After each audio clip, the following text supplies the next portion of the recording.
Salut tout le monde, j'espère que vous allez bien. On va passer maintenant à notre quatrième objectif en ce qui concerne le module des pneumatiques. Alors, comme on l'a prévu, notre quatrième objectif, c'était pour les actionneurs pneumatiques. Alors, un actionneur pneumatique est un récepteur qui transforme quoi? L'énergie pneumatique en énergie mécanique, ou bien effet sonore, visuel ou autre, c'est-à-dire rotation, pas mal de choses. Exemple, rentrée ou sortie, qu'on voit chez les vérins, on va traiter après. Rotation, comme moteur, pas un moteur électrique, c'est un moteur pneumatique, c'est-à-dire qu'il transforme l'énergie pneumatique en rotation. Moteur pneumatique, sonnette, c'est-à-dire les sonnettes d'alarme qui fonctionnent avec l'air, qu'on utilise surtout les pompiers ou bien pas dans l'armée, beaucoup de services. Sirène, effet contrôlé ou bien coloré, voyant, lumineux, etc. Alors un vérin pneumatique se compose de. Pourquoi on va traiter les vérins? Parce que dans notre programme, on se focalise surtout sur les vérins pour les actionneurs. Comme vous voyez ici cette photo, ce vérin-là, il se compose de plusieurs parties. Vous voyez qu'il y a plusieurs composants. On va voir tout à l'heure. Alors la première, c'est le cylindre ou le corps, c'est-à-dire le support de tout les vérins. Deuxièmement, le flasque avant ou le fond, qu'on appelle le flasque avant ou bien le fond. Troisièmement, c'est le flasque arrière ou le nez. Les vis de fixation, parce que le vérin développe une puissance mécanique, comme on l'a dit, très forte, alors il doit être bien fixé. Il y a les orifices de raccordement pression chambre avant, qu'on va voir tout à l'heure. C'est l'orifice où on va raccorder l'énergie pneumatique. Ici pour la chambre avant. Il y a ici l'orifice de raccordement pression pour la chambre arrière. Aussi il y a ici, voilà, quand on regarde là, ce vide qui se trouve ici, c'est la chambre avant. Et ce vide là, c'est la chambre arrière. On voit bien qu'il y a bien sûr une différence entre les deux. On va voir dans les calculs.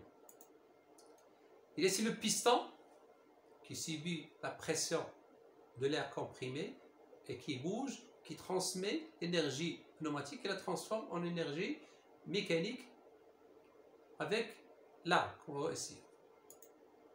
Ça, c'est la tige du vérin et aussi c'est là l'amortisseur. Parce que lorsque le vérin se déplace, il y a des chocs. Donc pour ne pas abîmer le piston et le vérin, on utilise ces amortisseurs.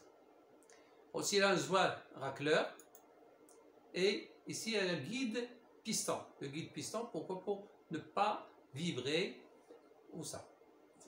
Si vous trouvez ici un aimant, alors cet aimant-là, il est fait pour faciliter le glissement. Faciliter le glissement du piston, oui, à travers les chambres.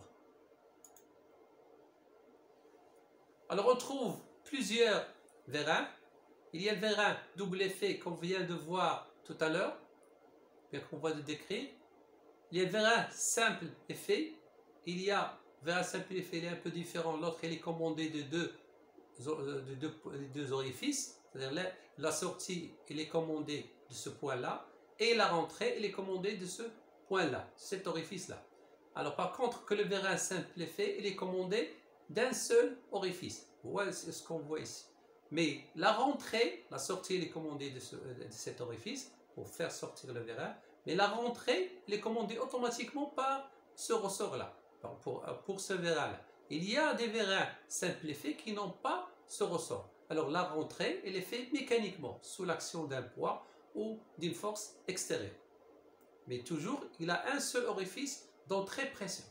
l'orifice que vous trouvez qui est petit sert pour l'échappement de l'air, l'air qui est emmagasiné à l'intérieur. Si on trouve un moteur pneumatique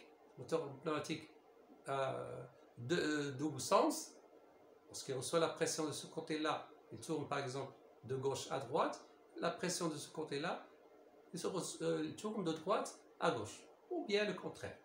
Si on trouve un vérin coulissant, c'est ce qu'on trouve dans les tables coulissantes, et ici on trouve un vérin double tige. Ici il y a une seule tige, et ici il y a double tige. Lorsqu'on vous commande par ici, il peut commander deux charges du côté droit et du côté gauche.